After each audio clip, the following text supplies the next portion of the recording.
O'smirlik paytim bitta joyda ishlardim va u yoqda bitta rostdan xo'jayini juda boy odam edi. Bitta okaxondan so'raganman, o'sha odam bilan yaqin edi. Aytganman, "Aka, mana shu nima bor shu odamga? Yana shuncha binolar qurib, shuncha narsa qilib, puli bor-ku, yotsa bo'lmaydimi?" desam, "Ukam, sen tushunmaysan. Ular boshqacha fikrlaydi.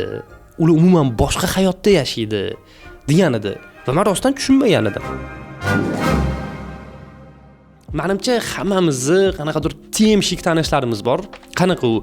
Har xil temalarda yuradi. Bir kriptoga pul tikadi, bir trading bilan shug'ullanadi, bir qanaqadir logistika kompaniyasini ochadi yoki ishlaydi, chet eldan tovar olib kelib sotadi, o'zini shaxsiy blogini yuritib ko'radi, orada bir vayn oladi, qanaqadir o'zini shaxsiy hayoti haqida nimalardir gapiradi, keyin akkauntini yopib boradi. Bir har xil mavzularga, temalarga qiziqib yuradi-da va sizlarni bilmadim, u shaxsan men uchun mana shunaqa insonlarning psixologiyasi, ruhiyati, uni ichida nima yashashi juda ham qiziq bo'lgan. Qanaqa hayotda yashaydi odamlarni qadriyati nimani ustiga qurilgan, nimaga ular hali u yoqda, hali bu yoqda yuradi. Va o'shunaqa insonlar bilan gaplashayotgan paytingiz bitta narsa sezilib turadi. Yo ular to'g'ridan to'g'ri aytadi bu narsani yoki qog'ozga o'rab mana shunaqa fikr beradiki, baxt bu pulda degan filosofiya bilan yashashadi ular. Pul odamni baxtli qiladi, pul gapiradi, u yoq bu yoq pul topish uchun yashaydi. Va yana ham chuqurroq, e'tiborliroq, sinchkovlik bilan qarasangiz, bilasizki, u odamlar baxtli emas.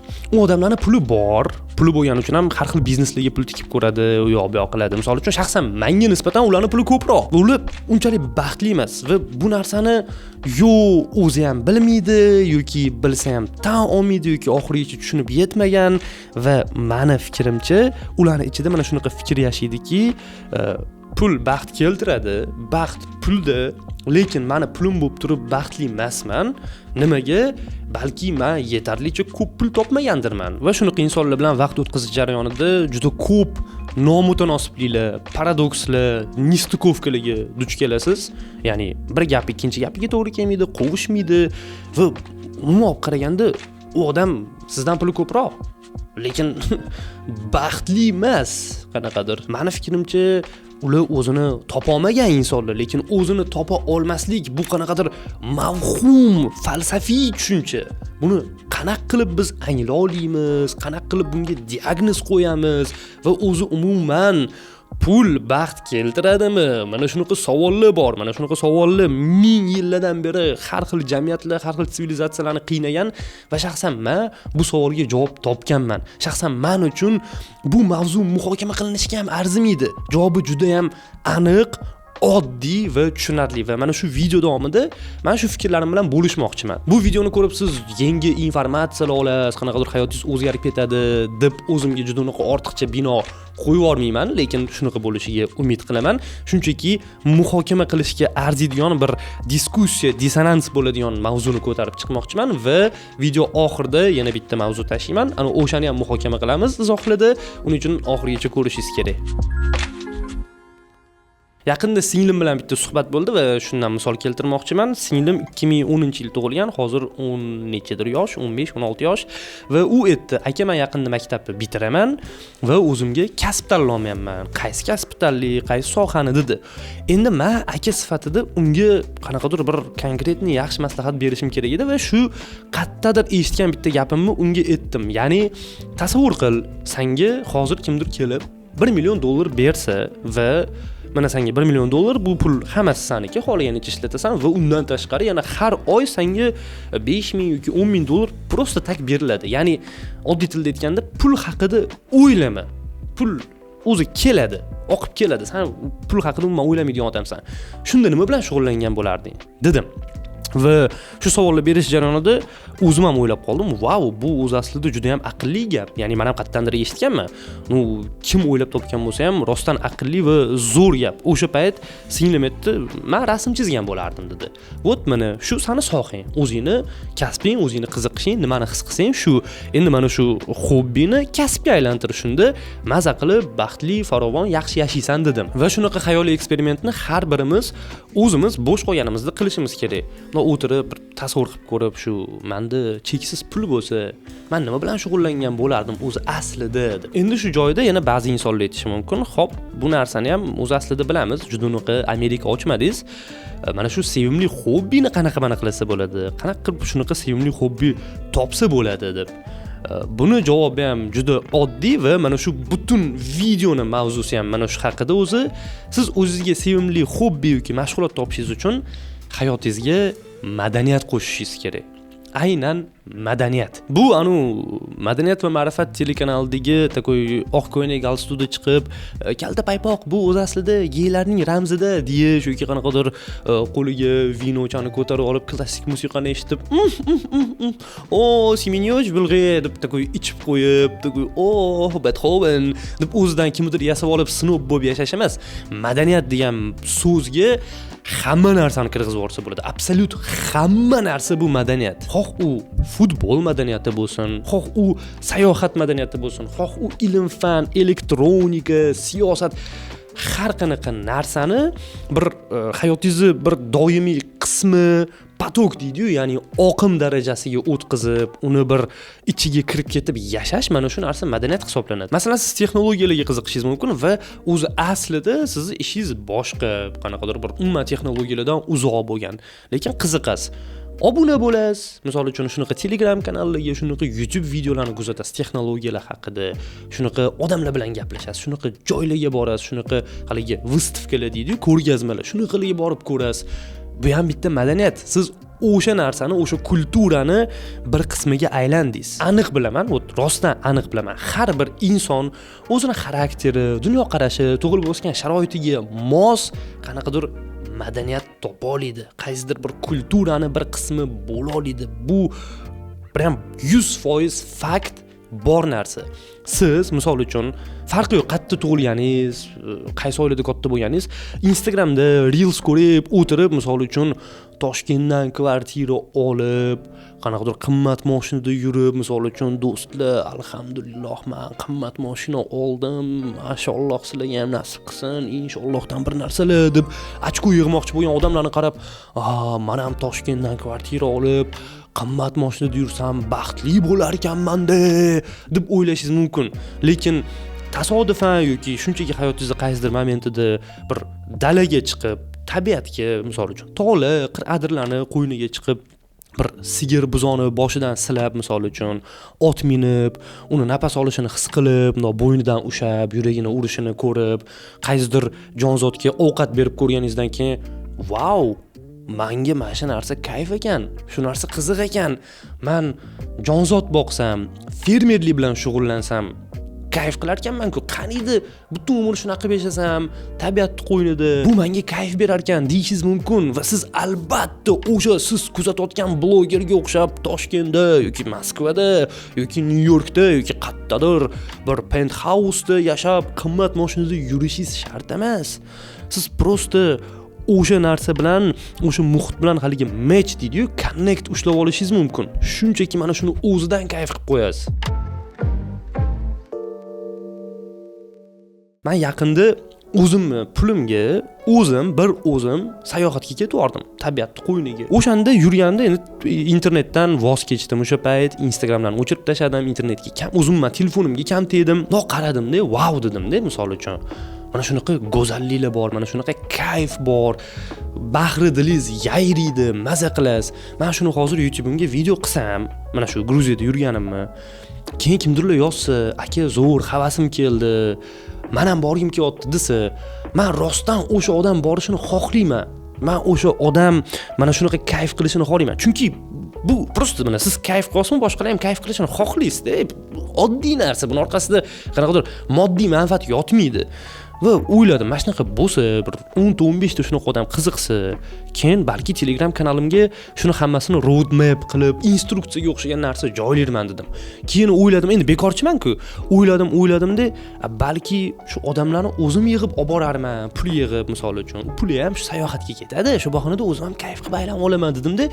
Bu tur agentstvo uchun biznes ideya.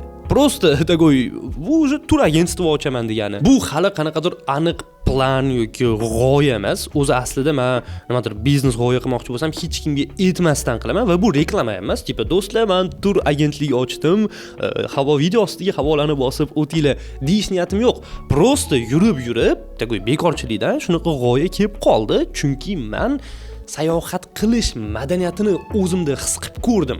Oldin ham chet elga chiqqanman, ish bo'yicha chiqqanman yoki birovni puliga chiqqanman. Aynan o'zim xohlaganimcha yurib bir sayohat sarguzasht qilganimdan keyin, "Vau, mana shu narsani endi rostdan qiziqadigan insonlar bilan qilsamchi" dedim. Rostdan tur agentstvo ochsammikin, o'zim obunachilarim bilan birga qilsammikin deb ham o'yladim va haliga bitta zo'r gap bor. Xudoni kuldirmoqchi bo'lsang, g'oyalaringni ayt degan, ya'ni g'oyangni aytdingmi, u o'xshamaydi. Hech qachon aytma va men shu tamoyilga ishonaman, rostdan ham g'oyalarimni aytmayman, lekin nimaga aytyapman? Men bu g'oyani o'g'irlab qo'yishingizdan qo'rqmayman. Bu g'oyani siz o'g'irlasangiz men xursand bo'laman, chunki shu kungacha ham tur agentliklar, tur agentstvolarni ko'p ochishgan, mingtami, milliontami bor. Bundan keyin ham bo'ladi, raqobat bo'lgan va bundan keyin ham bo'ladi. Bu g'oyani siz o'g'irlab qilsangiz, siz manfaatli ish qilyapsiz misol uchun. Undan tashqari siz baribir fizически ko'p odam olib keta olmaysiz. Baribir 10 ta odam olib ketarsiz, 15, 100 ta odam olib ketarsiz, mayli. Million ta odam olib keta olmaysiz-da. Bir 10 ta odamni siz olib ketasiz, 10 tasini men olib ketaman misol uchun. Bu mana sizga g'oya, lekin bu narsani qilishingiz uchun prosta mana temishkiliga o'xshab deydi, mana soqqa bordim, odamlar sayohat qiladi emas-da. Siz o'zingiz rostdan mana shu narsani his qilishingiz, shuni ichida yurishingiz kerak. Siz mana bu g'oyamni o'g'irlashingiz o'zi aslida juda qiyin. Chunki men nima qildim? Men rostdan o'zim bordim birinchi, bu haqida YouTube video qildim. Bu qanaqadir ham promoga aylandi, ham odamlarga nimadir yangi g'oya berdi. Endi shu orqali reklama qilib tur agentstvo ochaman. Buni siz o'g'irlashingiz qiyin. O'shaning uchun ham men bemalol aytyapman. Ya'ni unikal, o'g'irlashga qiyin bo'lgan yoki ijro etishga qiyin bo'lgan qanaqadir g'oyalar kelib chiqadi. Masalan, men shu biznesimni boshlasam, hali boshlamadim, balki hech qachon boshlamasman ham. Prosta haligi miyamda tasavvur qilyapman, mana shunaqa g'oya. Boshlasam, men uchun rostdan pul muhim bo'lmay qoladi. Chunki sayohat qilish kayf. Birinchi mana Gruziyaga bordimmi, shunaqa qildim, bitta tur qildim, ketdi yana kim borish xohlasa, xuddi shu joylar bo'ylab aylanamiz. Keyin yana ham qiziqarliroq bo'lish uchun o'shandan kelgan pulni yana boshqa sayohatga sarflayman. Malayziyaga borib ko'rarman, misol uchun Tailandga boraman, Avstraliyaga borarman, Yangi Zelandiyaga, bilmadim, Hindistonga borarman misol uchun. Qildim, uni qilib ko'raman, buni qilib ko'raman. Ya'ni pul haqida o'ylamayman, chunki eng asosiysi mana shu jarayondan kayf qilish-ku. Eng asosiysi odamlar bilan o'sha baxtni yana his qilish. Lekin bu pulsiz qolasiz degani ham emas-da. Ya'ni pul haqida o'ylama degani, mana masalan men pul haqida o'ylamayman desam, ko'pchilikning jahli chiqadi. Pul haqida o'ylamaysan-ku, lekin pul kerak-da. Pul kerak, pul 100% kerak. Men pul kerak emas. Ey Xudo, menga pul berma demaganman shu paytgacha. Shunchaki pul birinchi o'rinda turmagan va pul haqida o'ylamaysiz degani pul kelmaydi degani emas-da. Chunki siz rostdan ham qaysidir madaniyatda bir qismi sifatida o'sha sohani jinnisi bo'lib, o'sha sohani kasali bo'lib, shu sohada yursiz, siz baribir o'zingiz ishingizni yaxshi qilasiz. O'zingiz ishingizni yaxshi qilasiz degani bu natija yaxshi bo'ladi degani. Natija yaxshi bo'ladi degani unga talab ko'payadi degani pul bo'ladi degani. Bu juda ham oddiy matematika, oddiy arifmetika. Lekin men shunaqa travel agentstvo ochsam yoki siz o'zingizga qanaqadir qiziqishlaringiz, madaniyatingizdan kelib chiqib biznes boshlasangiz, sizdan kimdir ko'proq pul topayotgani haqida qayg'urmaysiz. Balki qaysidir temishk o'rtog'im, qaysidir temishk tanishim mendan ko'p pul topar. Icho, men u haqida o'ylamayman hamda. Men prosta o'zim kayf qilib yashab yuribman, o'zim baxtli bo'lyapman. Bo'ldi, nima ishim bor ular bilan? Ko'proq pul topsin, nima qiladi? Tipi bilmadim nima qiladi u pulini. Yoki boshqa madaniyatdan misol keltiramiz. Har qanaqa sport, endi eng mashhur sport futbol deydigan bo'lsak, bizning hududlarda futboldan kelib chiqib. Aytaylik, misol uchun siz futbol fanatsiz, birinchi o'rinda umumiy futbol fanatsiz. Undan tashqari sizni sevimli jamoangiz bor. Ya'ni siz hamma o'yinlarni ko'rasiz, chiroyli o'yin tarafdorisiz, lekin misol uchun Chelsea, Arsenal, endi Real Madrid, Barcelona emas, qanaqadir sal mundoqroq o'ziga xosroq komanda, Manchester United. Va chiqingda qayerda yashashingizdan qat'iy nazar, siz meni videoyimni ko'ryapsizmi? O'zbekistonlikmisiz misol uchun, qaysi hududdasiz, o'zbekchani tushunyapsizmi? O'zingizning hududingizda men 99% ishonch bilan ayta olamanki, siz xohlagan, sizni jamoangizni qo'llab-quvvatlaydigan, sizni jamoangiz atrofida bir madaniyat tuzadigan klub yo'q. Ya'ni qanaqadir bar yo'q, restoran yo'q. Misol uchun menga Arsenal yoqadi. Menga birinchi o'rinda futbol yoqadi. Men har qanaqa futbol, City'ning o'yinini ham ko'raman, Real o'yinini ham ko'raman. Arsenal o'yinlari ko'proq yoqadi va meni fikrimcha Toshkentda shaxsan men borib maza qilib o'zimni haqiqiy Arsenal fanatidek his qiladigan bir bar yo'q. Aytaylik, men ichkilikni yomon ko'raman. Va o'zim ham ichmayman, yonimda ham ichib olgan odamlar bo'lishini xohlamayman. Ana shunaqa bar bormi? Bilmadim, balki bordir, lekin men eshitmaganman. Agar rostdan bo'lganda, qaysidir Arsenalchi do'stlarim, tanishlarim ketdi mana Arsenal bilan United o'ynayapti, City yoki Real o'ynayapti. Mahmudda ko'raylik, Arsenal klub bor, ichkilik bo'lmaydi, ur-to'polon, sur-to'polon bo'lmaydi, madaniyatli odamlar o'tiradi deganini eshitmaganman. Kimdir o'sha qaysidir futbol klubini fanati bo'lib turib, temshik bo'lib emas, shunchaki o'zi rostdan shu madaniyatda bir qismi sifatida shu madaniyatga qanaqadir hissa qo'shishni xohlash umidida, shuni ilinjida shunaqa klub ochsin, shunaqa bar ochsin va unga ishoning, qanaqadir biznes coach, qanaqadir maslahat go'y, ustoz, qanaqadir katta investor, marketologlar, PR menejerlar juda unaqa kerak bo'lmaydi. Nimaga? Chunki u o'zini auditoriyasini tushunadi. U misol uchun o'sha Arsenalni, Chelsea'ni fanat sifatida biladi. Shu klub fanatlari nimani yaxshi ko'rishini, misol uchun bar ochadi. Aytadi, bizda ichkilik yo'q deydi. Lekin misol uchun zo'r choylar bor. Misol uchun tinchlantiradigan, takoy asabni tinchlantiradigan choylar bor. Qonuniy, ular anaqa emas, narkotik emas misol uchun. Zo'r ovqatlar bor, halol misol uchun. So'kinadigan bunaqa narsalar yo'q. Va mana sizni sevimli jamoangizni mana afsonalarini rasmlari tushirilgan yoki qanaqadir o'sha sharflari yoki qanaqadir o'shalarni madhiyasi yoki nimasidir turadi. Kelinglar. Chunki siz bilasiz o'sha odamlar nima bilan yashashini, qanaqa nimani his qilishini.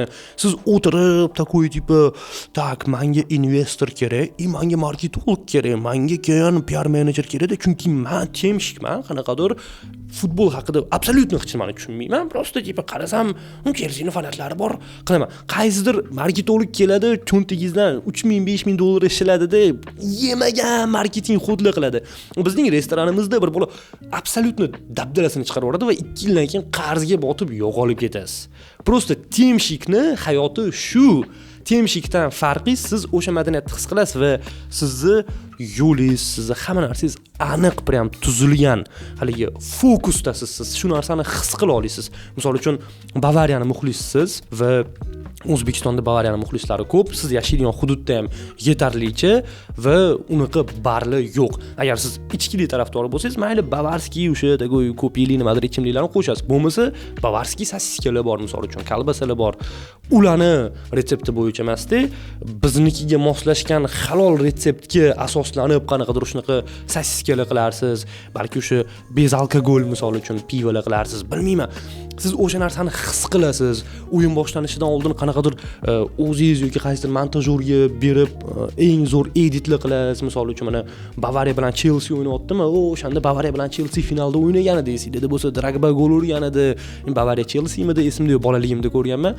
Mana shunaqa narsalarni qo'yib, odamlarni tayinlab, Instagramda o'zingiz o'sha klub yoki baringizda mana shunaqa narsalar qilasiz va sizga ortiqcha pul kerak emas. Oyog'i kuygan tovuqdek u yoqdan bu yoqqa yugurmaysiz.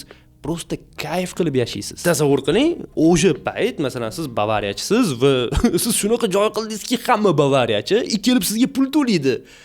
Sizdan baxtli odam bo'lishi mumkinmi o'sha payt? Futbol haqida gapiryapman va men yaqinda bitta narsani tushunib yetdim. Bolaligimda juda ham futbolga qiziqqanman, chunki la'nati internet, Instagram, YouTube degan narsalar bo'lmasdi, televizor bo'lardi faqat. Endi 98-yilda tug'ilganman, ko'rardim. Nasafni ham o'yinini ko'rardim, Paxtakorni ham, Realni ham, Inter Milanni ham hammasini ko'rardim-da va futbol mavsumi tugab, haligi ta'til boshlanadi-yu, o'shanda men siqilib qolardim. Futbol mavsumi tugadi, endi nima qilaman deb.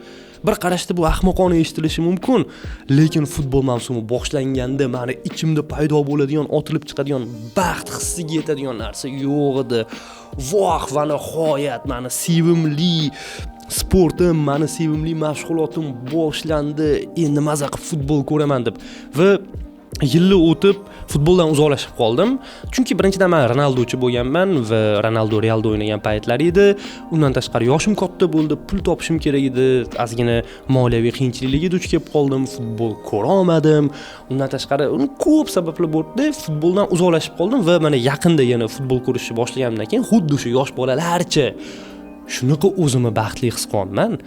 Ya'ni, masalan, ishdan charchab kelaman-da, endi hech qayerda ishlamayman, o'zim umuman kelaman-da va televizorni yoqib futbol ko'raman yoki mana Arsenal bilan City yoki United o'ynaydi degan narsani eshitishim bilan ichimda dopaminlar ajralib chiqadi. Bilaman, 90 minut kayf qilaman. Hamma dunyo tashvishlaridan chalg'iyman, o'tiraman, jonli efirda ko'raman va shu narsa haqida misol uchun Telegram kanalimga post yozaman. Arsenal fanatlari zo'r deyishi mumkin yoki City fanatlari fu deyishi mumkin. Qanaqadir muhokamalarga sabab bo'ladi va shu madaniyatni rostdan bir qismiga aylanib ketayotganimni his qilaman-da. Bu narsa meni rostdan qanaqadir tashvishli, mayda-chuyda muammolar, har balodan chalg'itadi. Har qanaqa rivojlangan davlatda yoshlar baribir qaysidir madaniyatda bir qismi bo'ladi. Kimdir punk rock eshitadi, kimdir beysbol ko'radi, kimdir basketbol, kimdir anime, kimdir nimadir, kimdir modaga qiziqadi, kimdir texnologiyalarga va shu bilan chalg'iydi. Shu bilan Instagramda reels ko'rib, men tengilar zo'r bo'lib ketyapti-da, men bitta qarab o'tiribman demaydi. O'zi tengilarni borib ko'radi va shu orqali jamiyatda kommunikatsiya qiladi, o'z yo'lini topadi, kimdirlar bilan tanishadi, suhbatlashadi, vaqti unumli o'tadi va qanaqadir bir buni oddiy so'z bilan tushuntirish qiyin.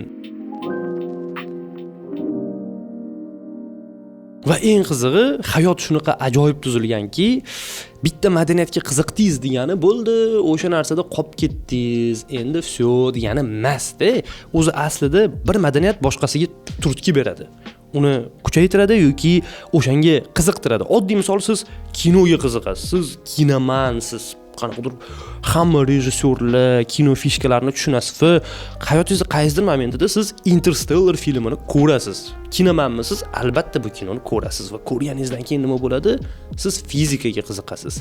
Astronomiyaga, misol uchun, qanaqadir astrofizika, terma yadro, qora tuynuklar, bir bolalarga qiziqasiz va bu nima degani? Siz misol uchun YouTube yoki Instagramda mana shunaqa mavzular bo'yicha videolar qidirasiz yoki chiqib kelsa oxirigacha ko'rib qo'yasiz, like bosasiz, kimdirlar jo'natadi va sizning rekomendatsiyangiz shunga yarasha shakllanadi.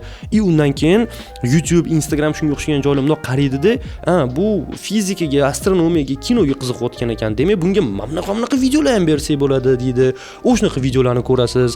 Ularni misol uchun ostida yozilgan izohlarni o'qiysiz. Izohlarni ko'rib, kim yozibdi ekan deb qiziqasiz. O'sha orqali yangi tanishlar orttirasiz. Shunaqa klublarga borasiz. Ya'ni siz prosta o'zingizni tor dunyochangizni yashab, to'rtta devor ichida siqilib o'tirib qolib ketmaysiz-da.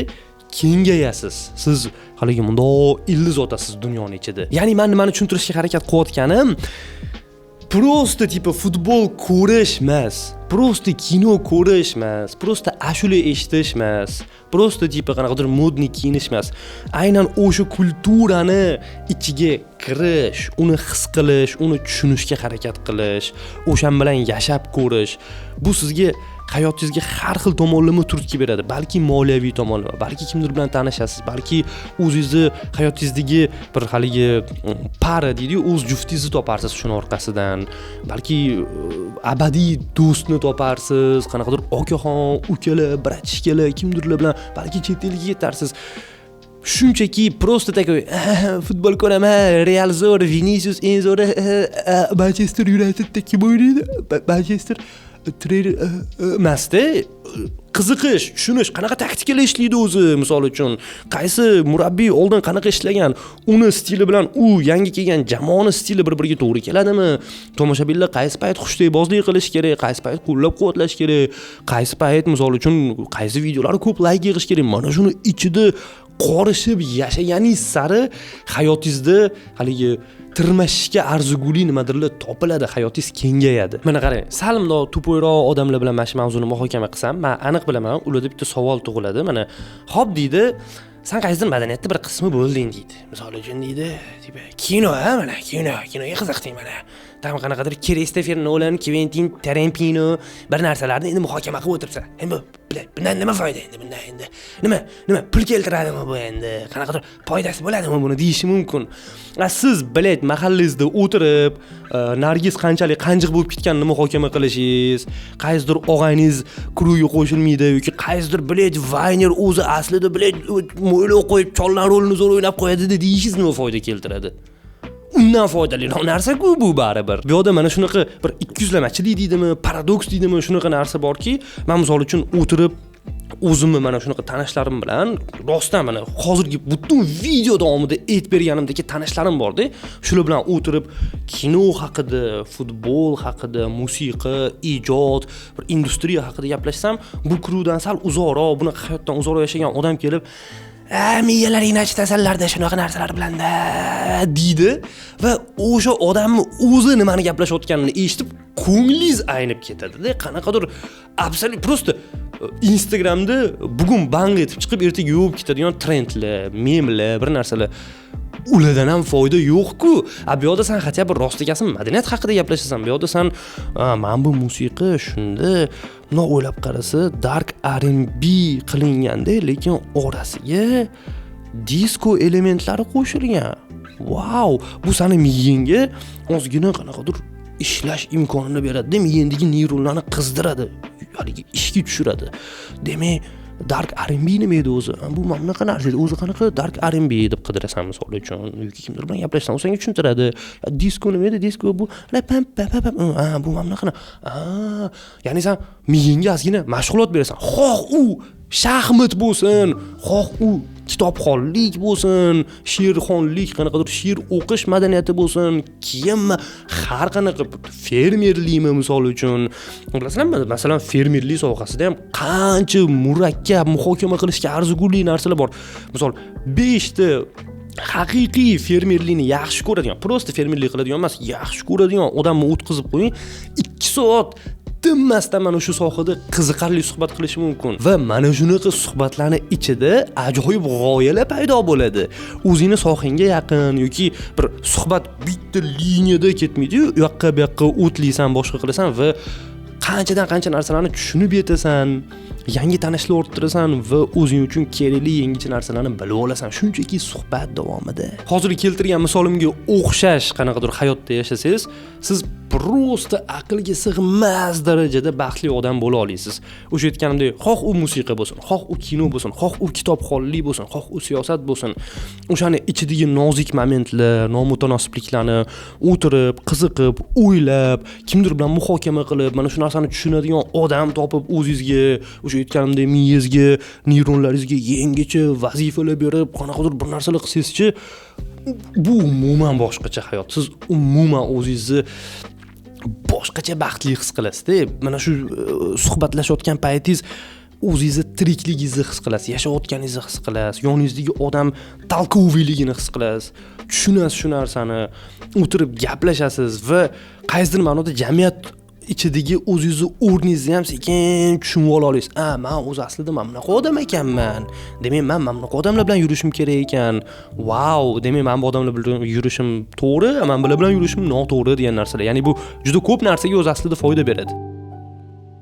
Masalan, Bedcomedianni oladigan bo'lsak, u mashhur bloger, xalq ardog'idagi inson va videolari juda ko'p marta ko'riladi. Eng ko'p ko'rilgani 40 milliontaga borgan va o'rtacha videolari shu 6, 8, 10, 15 million marta ko'riladi. Bedcomedianning asosiy yutuqlaridan biri u mana shu sohani kasali, shu sohani jinnisi, mana shu madaniyatni bir qismi bo'lib ulgurgan va shuning ichida ildiz otishni xohlaydi. U shunchaki video ishlamoqchi emas, u haqiqatdan ham kino sohasiga ta'sir ko'rsatmoqchi. U kinolarni yaxshilanishini xohlaydi, odamlar kino ko'rayotganda tushunishini va o'zi uchun yaxshi ijod mahsulini tanlashini xohlaydi. Ya'ni odamlarni didini o'stirishni xohlaydi. Ishoning, kino va madaniyat sohasiga qiziqadigan odam sifatida ayta olamanki, bu yerda shunchaki professionalizm yoki shunchaki ko'p kitob o'qigan yoki shunchaki ko'p harakat qilganini o'zi yetmaydi.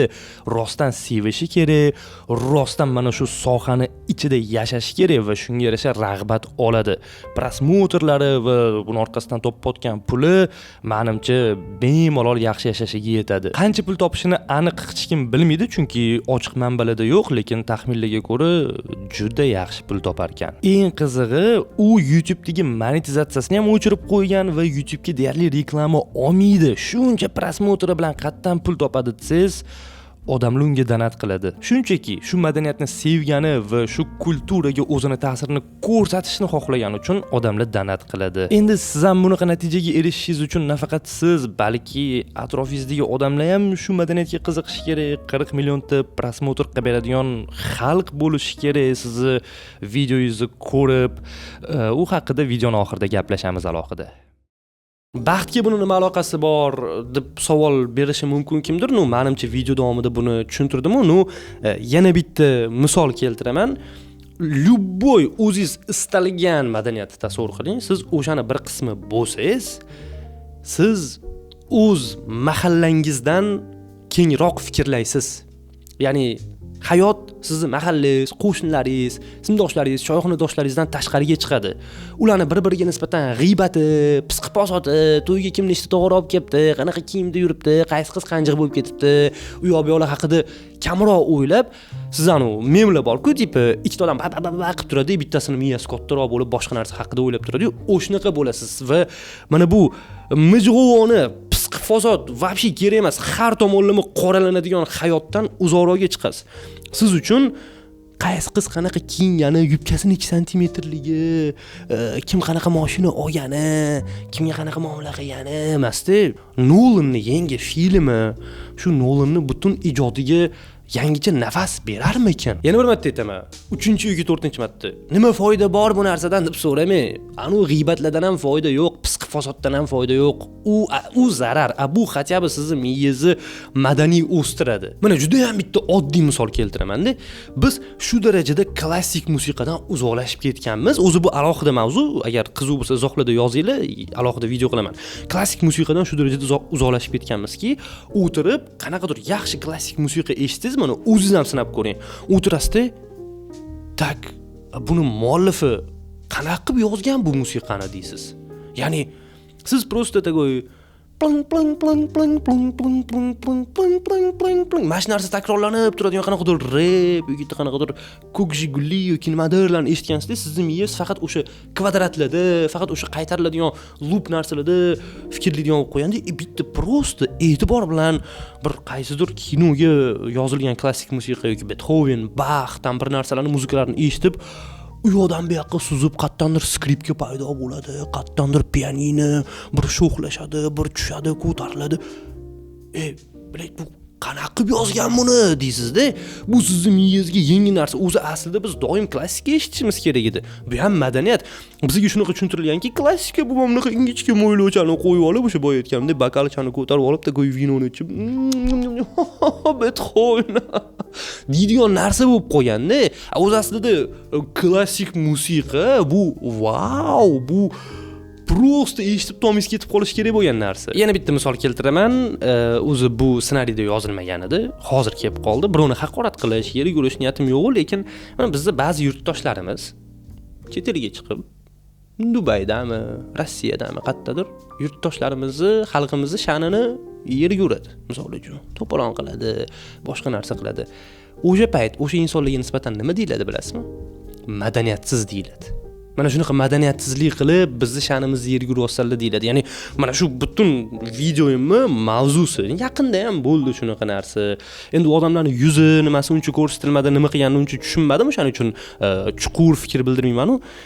Lekin meni fikrimcha, xuddi shu video davomida aytganimdek, qaysidir madaniyatga rostdan qiziqib, bir ichida kultura bilan yashaydigan odam bunaqa ahmoqlik qilmaydi. Chiqib o'zini yurtini, o'zini xalqini, sha'nini yerga urmaydi. Pazor qilmaydi. U boshqacha narsalar bilan yashaydi. Qaysidir madaniyatga qiziqadigan odamlar yomon ish qilishi mumkin, sizga yoqmaydigan ish qilishi mumkin. Ideal avliyo bo'lmaydi. Lekin shu bilan birga bu darajada sharmandalikkacha ham olib borib qo'ymasa kerak deb umid qilaman-da. Chunki baribir siz sal u orbitadan chiqib boshqa nima deydi, falsafani orbitasida aylanadigan bir samoviy obyektga aylanasiz. Internetda men ikkita video ko'rib qoldim. Ikkalovi ham mana shu mavzuda, tam pul baxt keltiradimi, bir balo mavzularda va ikkalovi ham meni ta'sirlantirdi. Hozir ketma-ket ikkalovini qo'yib beraman. Birinchisi bu Mubin Lolo. Hozir pulim ko'p emas. Odam puli ko'plarga men realni havas qilmayman. Chunki ularda orzu yo'q. Ularda orzu yo'q, что xohlagan narsani oladi. Например, bu narsaga pul yig'ib olgandan keyin xursand bo'lmaydi. Reaksiya nol bo'ladi. Biz orzu qilamiz. Voy, men bunaqa qilaman. Qancha vaqt uni kutasiz, pul yig'asiz, olasiz, u shunaqa baxtli bo'lasiz o'sha vaqtda. Da. Zato qadriga yetasiz o'sha narsani. Va bu mana shu video davomida muhokama qilayotgan va qilishimiz kerak bo'lgan mavzuga bir puzzledek mana shunday bir chaq etib to'g'ri keladigan mutanosib mavzu, ya'ni tipi shunaqa temshik odamlar puli bor-da, lekin sotib olib kayf qilmaydi, chunki u потребительское мышление, ya'ni iste'molchilik madaniyati bilan yashaydigan odam. Uni tasavvurida men iPhone 7 Pro Max olsam baxtli bo'laman. Magent olsam baxtli bo'laman. Gelenwagen yursam hamma menga havas qiladi. U bilan qilib yashaydigan g'oyaviy bo'shliq, miyasidagi g'oyaviy bo'shliqni kapitalistik musor bilan to'ldirgan baxtiqaro insonlar. Ular rostdan shunaqa, ya'ni Mubin Lolo noto'g'ri gap gapirmayapti. Mubin Lolo achinarli, qayg'uli narsa haqida gapiryapti. Shunaqa odamlar bor, yuradi. Pulim bor, baxt yo'q. Baxtni pulga sotib ola olmas ekanman. Shu aytganimda, sen bitta madaniyatda bir qismi bo'lsang, pul qo'lingga kelib tushishi bilan shu narsa bilan shug'ullanasan-ku. Men misol uchun qo'limga pul tushishi bilan kamera zakaz qilib, svet zakaz qilib yoki kompyuter sotib olib, YouTube videolar qilaman. Agar qo'limga yana ham ko'proq pul tushsa, o'sha boya aytganimdek travel agentство ocharman.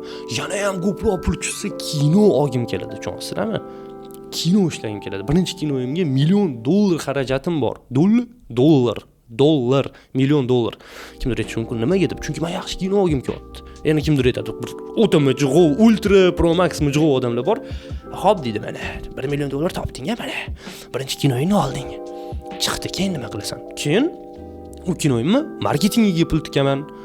Ko'proq odam ko'rishini xohlayman. Ko'proq odam ko'rsa, birinchidan meni ijodim bilan ko'pchilik tanishadi, ikkinchidan ham pulim yaxshi keladi. Undan keyin xalqaro darajaga chiqqim keladi. Xalqaro darajaga chiqqanimda xalqaro odamlar ko'rishini xohlayman. Undan keyin qanaqadir festivallarda yutkim keladi.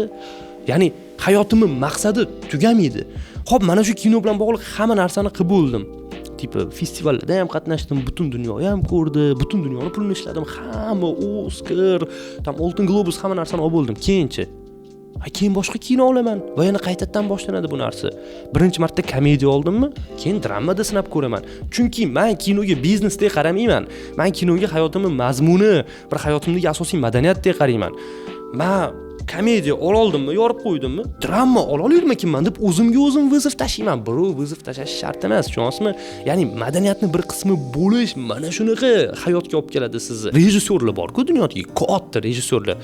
Nolan, Tarantino, Scorsese, Martin Scorsese dodamdan katta odam-da. Qari mumkinlagan chol yana kino olyapti-da, yana doda yoting, uyingizda choyingizni ichib, bir issiqqina oyog'ingizga adyol tashab, nomimliqqa chayqaladigan kresloda nevaralaringizni o'ynatib. Yo'q, ular yaxshi ma'noda jinni, ular yaxshi ma'noda kasal, mana shu madaniyatda bir qismi va ular absolyut baxtli odam. Kinosi qancha pul keltiradi, ular o'zini pulini hisoblamaydi, tushunasizmi? Qancha pul topishini hech kim bilmaydi, o'zi ham bilmaydi. Ularga bu narsa qiziq emas. Ikkinchi ko'rsatmoqchi bo'lgan videoim Wilsa.com degan rossiyalik bloger videosi, ruschada.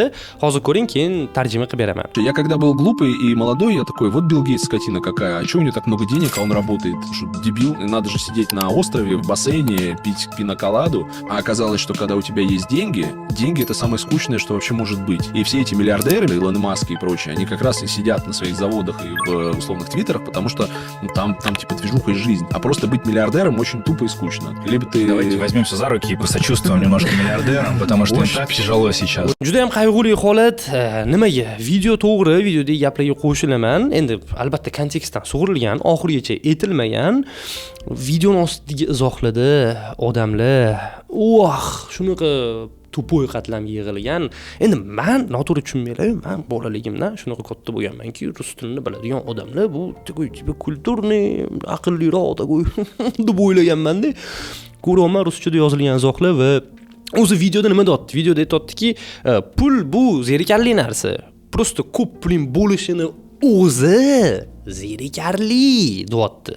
Prosta ko'p pul bilan shunchaki zerikasan. Men yoshligimda o'ylardim, shu Elon Musk, Zuckerberg, Bill Gateslar iflos odamlarda shuncha puling bor, umring oxirigacha yetadigan yotsang bo'lmaydimi? Nima bor, itdek ishlab, ba'zi ishchilardan ham ko'proq ishlaysan, uyqingdan voz kechasan. Nima, dunyoni pulini yig'a olmaysan-ku deb o'ylardim. Keyin katta bo'lib tushundimki, quruq pulni o'zi zerikarli ekan desa, yonidagilar "Dayte o'sha zerikayotgan odamlar uchun bir daqiqa sukut saqlaylik" izohladi. "O'sha pullarni menga ber, sen zerikmaysan, men pullar bilan zerikaman." Qanaqangi bilet hayotiy mazmuni, hayotiy bir prinsiplari, moral kompasi, ichki konstitutsiyasi yo'q tuban odamlarda ularni tasavvurida rostdan ham pul bo'lsa bo'ldi, baxtlisan. Yo'q, unaqa emas. Rostdan ham quruq pul bo'lishini o'zi bu zerikarli. Puldan boshqa hech nima bo'lmasligi bu zerikarli.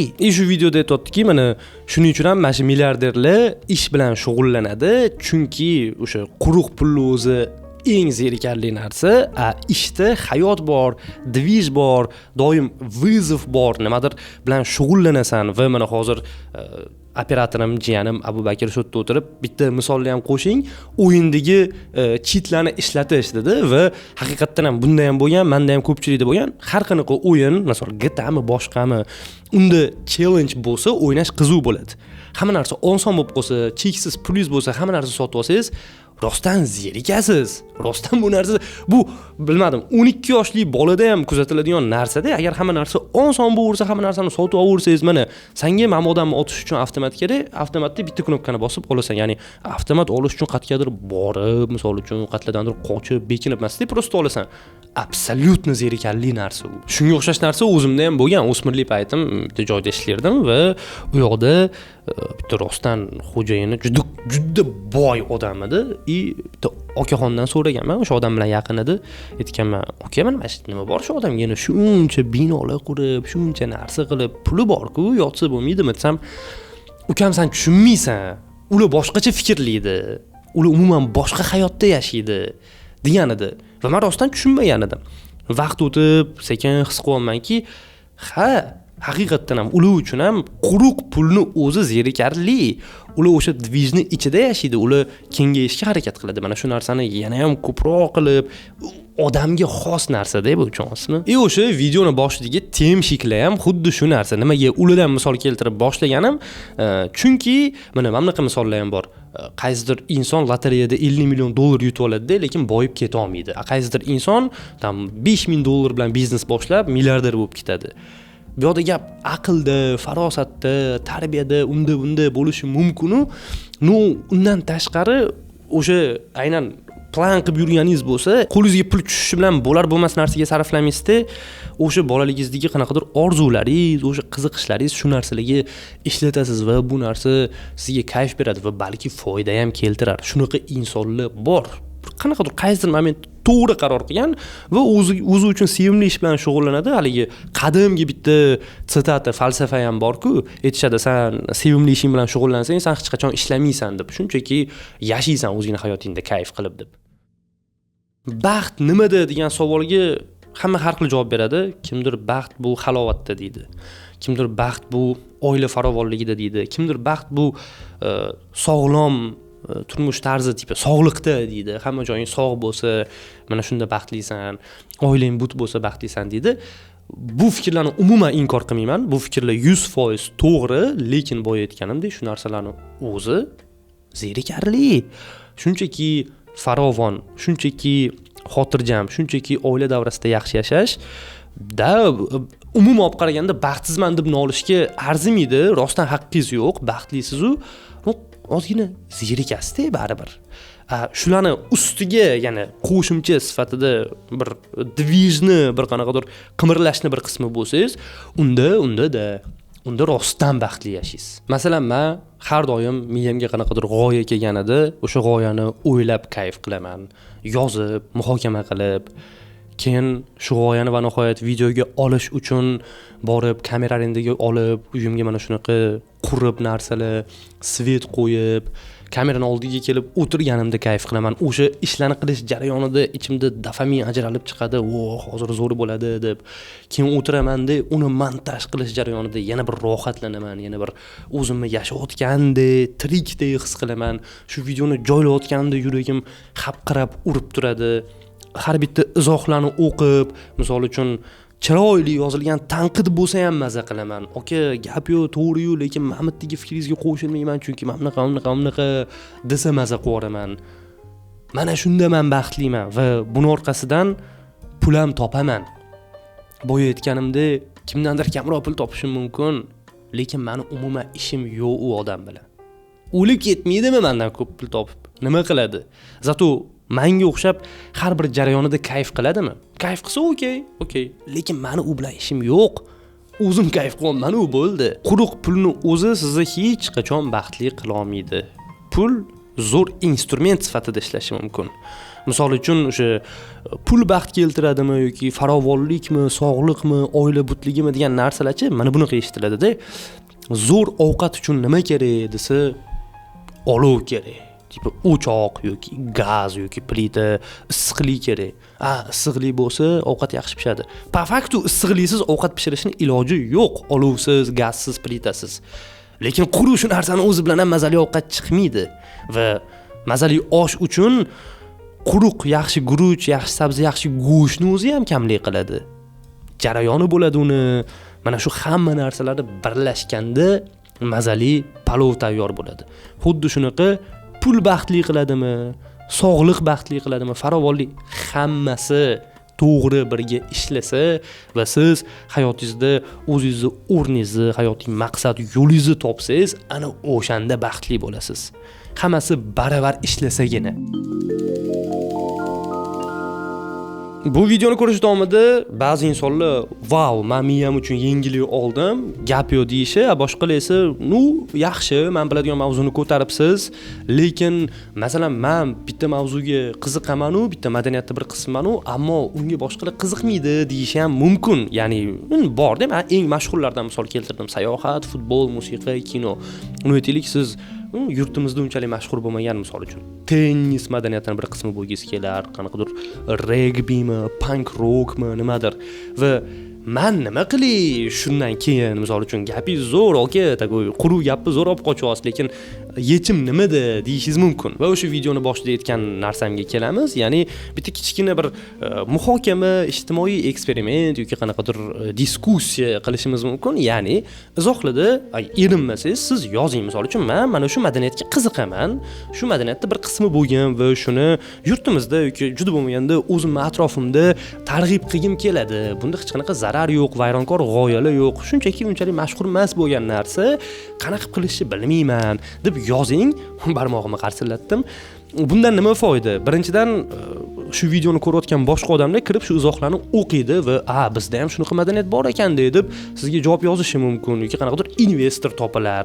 Mana shu bir muhokamaga aylanib odamlar tushunadi. Misol uchun, men o'zi tennis haqida Telegram kanal ochib post yozmoqchi edim-da, lekin bizda odamlar qiziqadimi, yo'qmi, bilmayman deb yurgan bo'lsa, uni ko'rib, bu muhokamalarga sabab bo'layotgan ekan. Izohlarda ko'p javob, ko'p like yig'ibdi, ko'p muhokamalarga sabab bo'libdi demay, boshlasam bo'lar ekan degan turtki bo'ladi.